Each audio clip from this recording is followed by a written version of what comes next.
Hi, my name is Adrian and I'm with Edward, and we are going to speak you about education and games.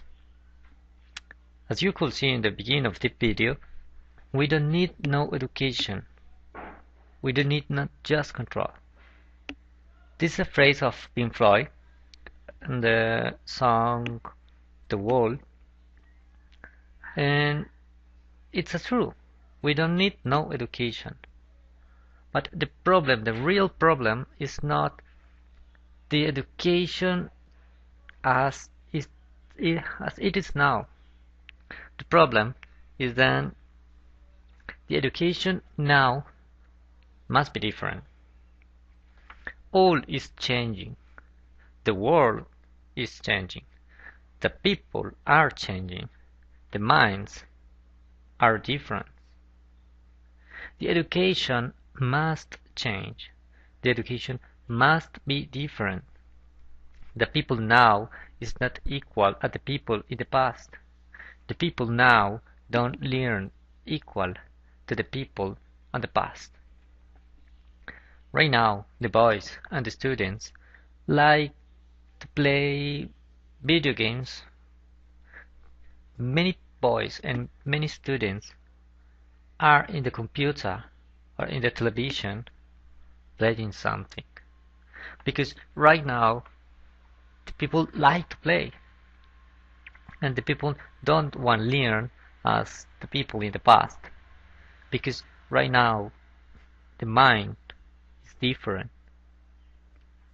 The education must adaptate their methods to the new minds.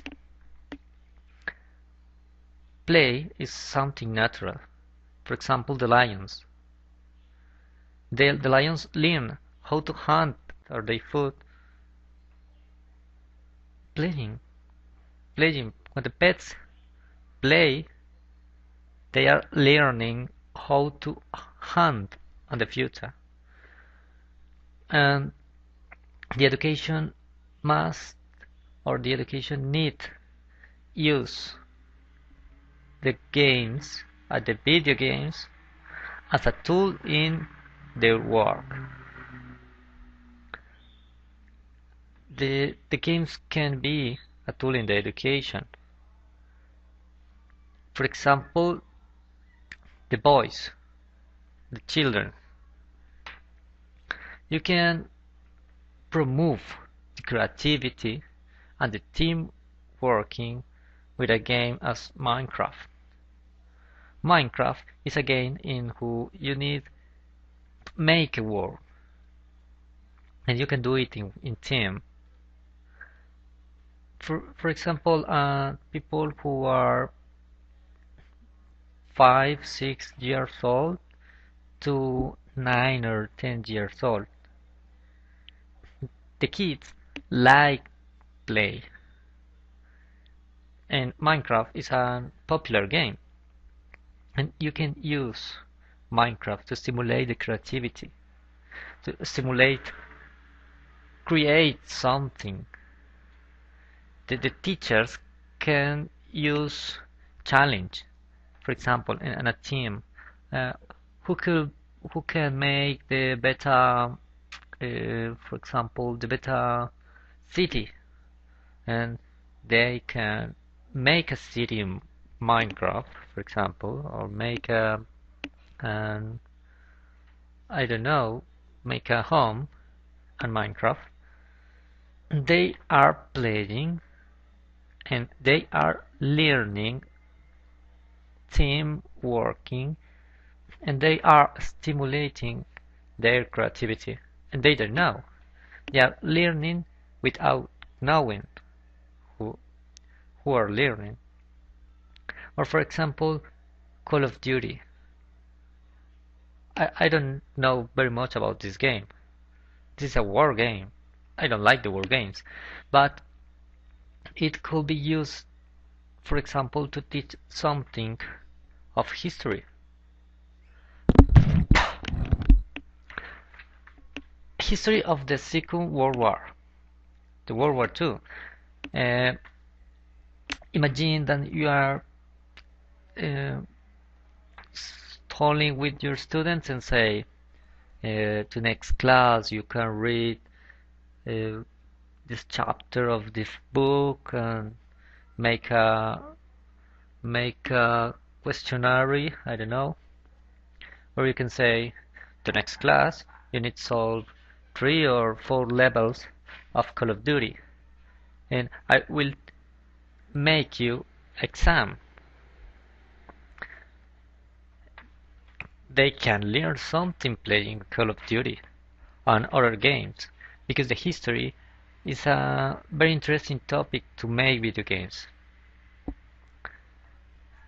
The makers community is bigger day by day, and they need, or we need, make video games to the education, and we need video games to the education interesting, because the people like play, and we can do it. We can do video games interesting. In this moment, I am going to tell about video games in education. For to start with a question, what is an educational video games? It's an interactive multimedia material through which you can learn one or more subjects.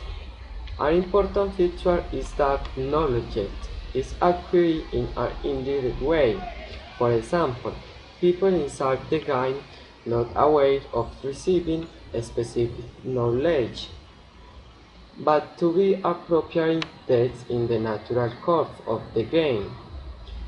Introduce the games as teaching aid in the classroom has been discussed for many years where we can think is support and detractor.